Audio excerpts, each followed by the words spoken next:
So welcome to what is probably the first video you're really going to watch on organic chemistry, and this is the video introducing alkanes, alkenes, and alkynes.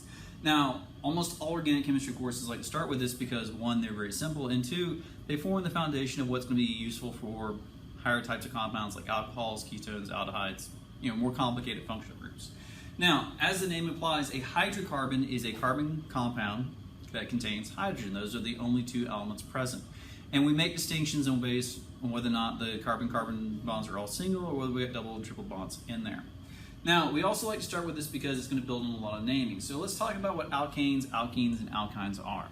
So an alkane is a hydrocarbon. It contains only carbon and hydrogen, and it only contains single bonds. So examples of this: methane, ethane, propane, butane, any of the A-N-E endings. So if we see a compound with an A-N-E ending, what it means is that all the carbons in there have single bonds.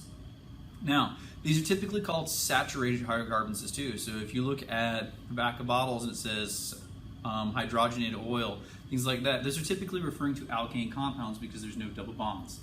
The carbons contain as much hydrogen as they possibly can.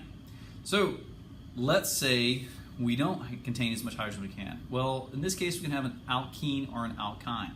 An alkene, the E-N-E ending, means that we have a carbon-carbon double bond, at least one inside the compound. An alkyne is one where we have a carbon-carbon triple bond. So, most popular example of alkynes, acetylene, C2H2. This compound contains a carbon-carbon triple bond. Since hydrogen has to have the four bonds, we end up with hydrogen on both sides. Most popular examples of alkenes: ethylene, carbon-carbon double bond. Everything else contains hydrogen. Or propylene, which will either draw as this, or if we really want to write out everything, looks like this.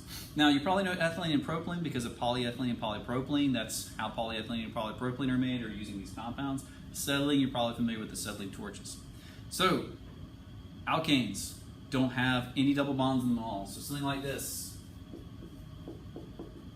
ethane, methane. These are your basic classes of hydrocarbons. So let's talk about in future videos how to name these things, how to work with these things, and the type of reactions they do.